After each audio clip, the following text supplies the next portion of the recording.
Bonjour, je suis Gérard Miller, je suis psychanalyste, réalisateur et cofondateur du média. Alors, vous venez de le dire, vous êtes l'un des cofondateurs du média et co-directeur de la publication. On a appris hier qu'un nouveau journaliste ancien du Figaro et symbole de l'ouverture avait quitté la rédaction. Après les précédents départs, est-ce que le média peut encore être cet autre média pluraliste et dont la promesse était de donner une autre information ? Ce qu'il faut bien comprendre, c'est qu'on a 1 mois et demi d'existence et que, comme partout, lorsque les êtres humains se regroupent, il y en a qui sont heureux, d'autres qui le sont moins, il y a des arrivées, il y a des départs. Le média, dans son projet, n'a pas bougé d'un iota. Évidemment, l'immense majorité de l'équipe est en place, journalistes compris bien sûr.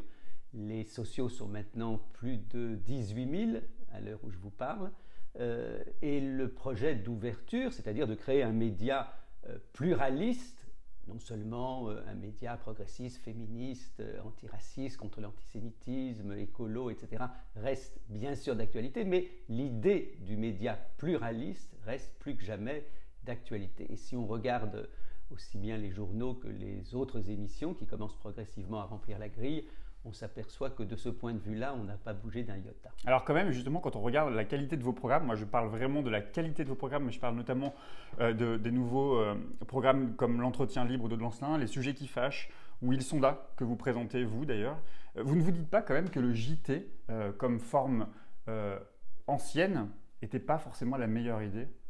C'était un pari, c'est-à-dire de reprendre les codes de la télévision et de transformer finalement ce qu'est le journal habituellement. Il annonce par exemple pendant très longtemps ce qui se passe du côté de Johnny Hallyday, si respectable soit l'homme et sa famille. Nous annonçons finalement, j'allais dire de la même façon, la grève de femmes de ménage dans un grand hôtel ou tel ou tel accident du travail avec les morts qu'on connaît. C'est-à-dire que depuis le début, c'était le clin d'œil qu'on avait envie de faire. Et je pense que si le média a eu un si grand succès, en tout cas médiatique, c'est notamment parce qu'il s'est amusé à aller faire sortir le journal télévisé de sa boîte habituelle. Au début, nous disions le journal s'est échappé de la télé. Donc bien sûr que c'est un code qu'on peut considérer dépassé, et en même temps, c'était, en tout cas pour le départ, peut-être que tout ça va évoluer, pour le départ, c'était une façon de faire la nique, j'allais dire au système, disons aux médias mainstream. Le JT n'a pas vocation forcément à durer, donc ?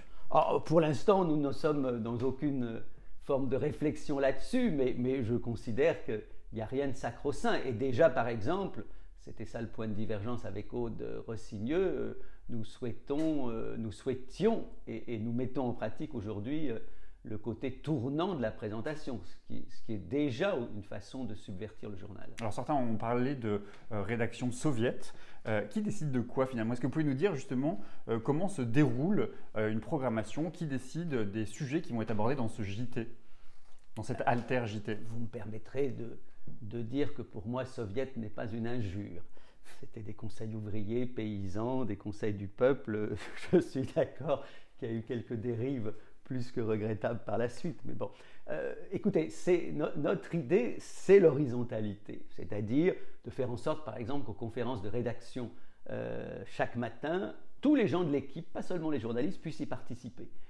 Aussi bien ceux qui travaillent sur les réseaux sociaux que ceux qui participent comme moi j'ai dû y aller une seule fois, je crois, aux conférences de rédaction, qui comme moi participent un petit peu à la réflexion d'ensemble du média. Donc les décisions, je ne vais pas vous dire qu'elles sont prises collectivement à la main levée, parce que ça n'est pas exact, mais grosso modo, dès que quelqu'un a envie de faire quelque chose, il le fait. Ce qu'on avait trouvé comme principe au début, c'est qu'il faut que vous trouviez au moins une personne, non pas seulement dans la rédaction, mais dans l'équipe qui soit d'accord avec le sujet que vous vouliez traiter pour le traiter.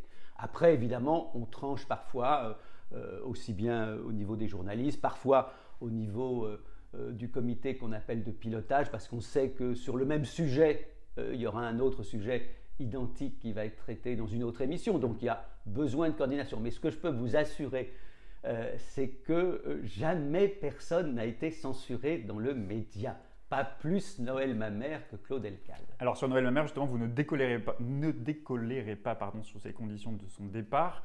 Vous dites qu'il n'est pas honnête et qu'il n'est pas parti pour des bonnes raisons, que c'est un ami de la famille d'Aude Rossigneux, ex-rédactrice en chef. C'est un peu court comme explication, non?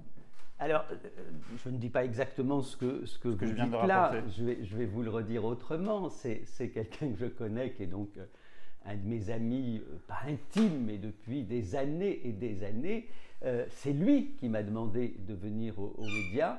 Je lui ai demandé, moi, de signer le manifeste, mais c'est lui qui m'a dit, si vous avez besoin de moi, je viens. Donc, on ne l'a pas cherché comme caution.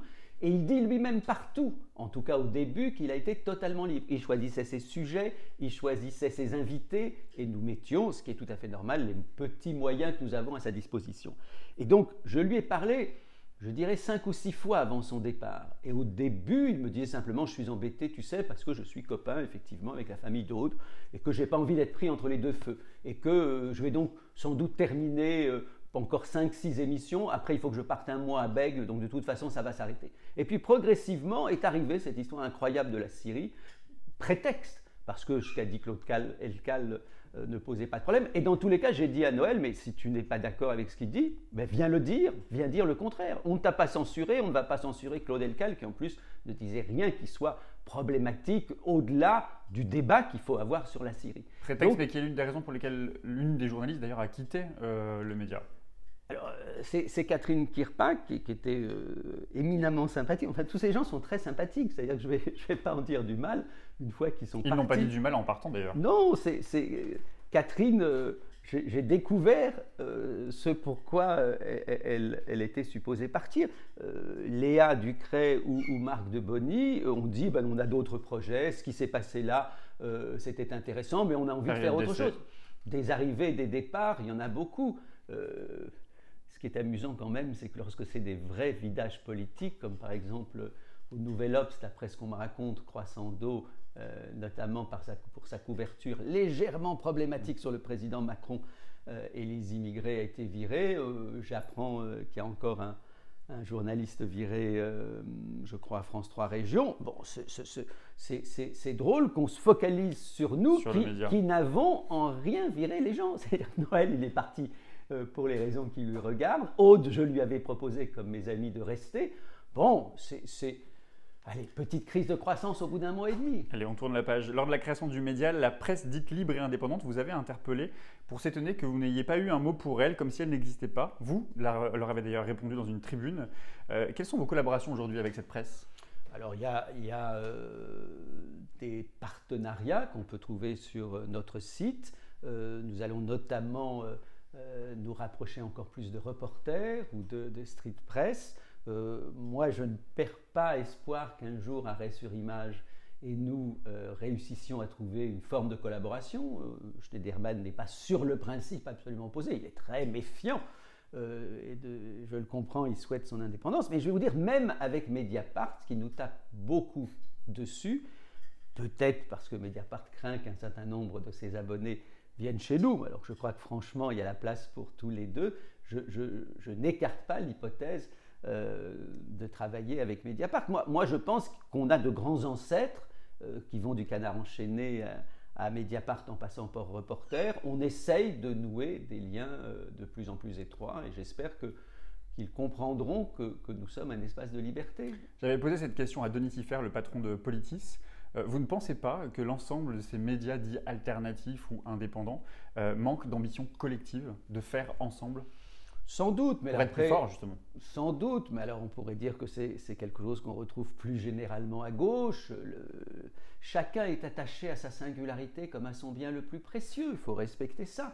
Et je pense effectivement qu'il faut plutôt des collaborations que des regroupements. Je crois que c'est important que les gens soient fiers de leur identité, se sentent totalement indépendants et qui trouvent des passerelles pour travailler les uns avec l'autre. J'irais plutôt dans ce sens-là. Je ne rêve pas d'un grand média qui regrouperait, qu'est-ce qu'on va dire, tous les progressistes, tous les humanistes, toute la gauche. Non, non. Chacun fait ce qu'il a envie de faire, mais travaille avec l'autre. Et le parti médiatique, ça vous parle ? Ah oui, ça me parle vraiment. Ça me parle vraiment. C'est-à-dire que Une fois qu'une expression est créée, on peut se demander s'il n'aurait pas fallu une autre expression meilleure, peut-être. Mais mettre TF1 dans la même boucle que, je ne sais pas, France Culture ou même BFM Eh ben, c'est cruel. Mais c'est le parti médiatique. Écoutez, je vais le dire autrement. Moi, je ne dis pas parti médiatique, même si je reprends l'expression puisqu'elle est maintenant consacrée. Je dis idéologie dominante, je dis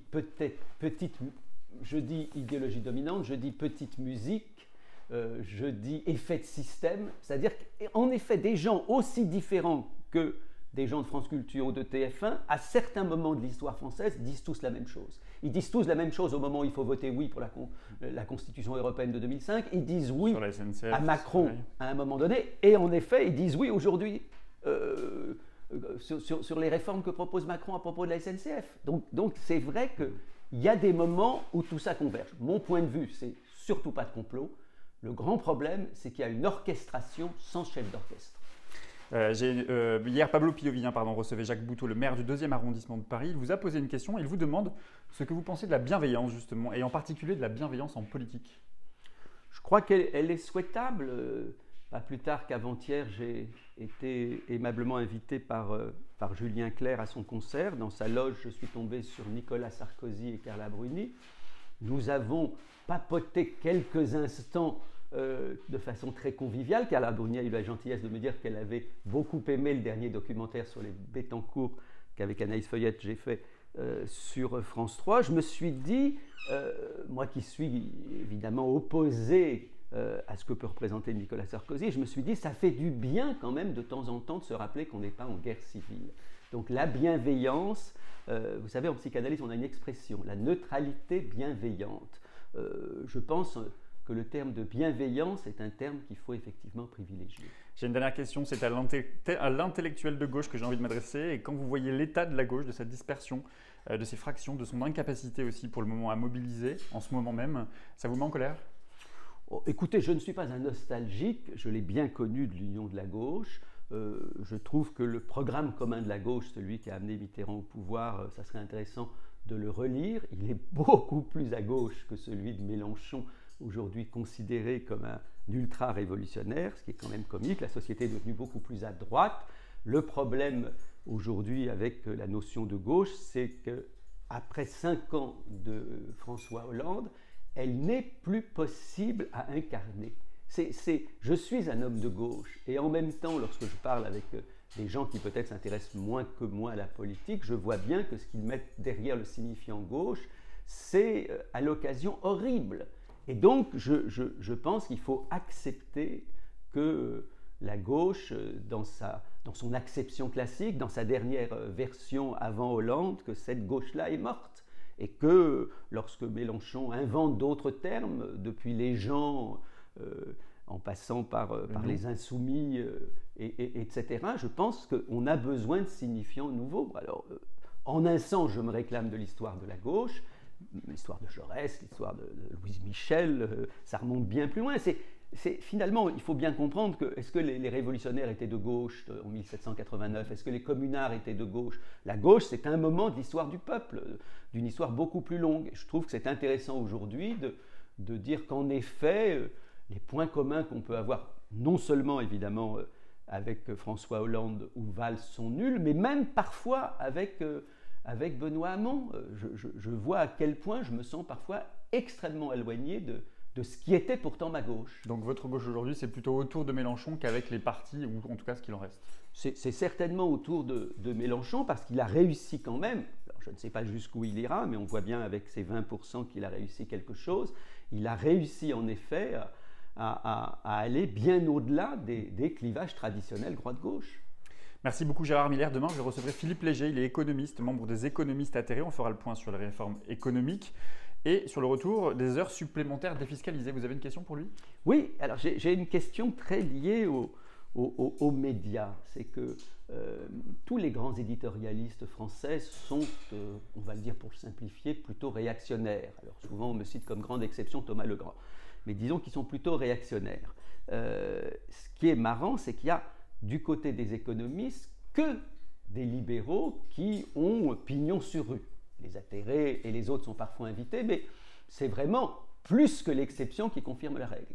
Je me demande pourquoi est-ce que la forteresse en matière d'économie est à ce point forte dans les médias. Qu'est-ce qui fait que des gens comme vous sont aussi inaudibles pour les grands médias?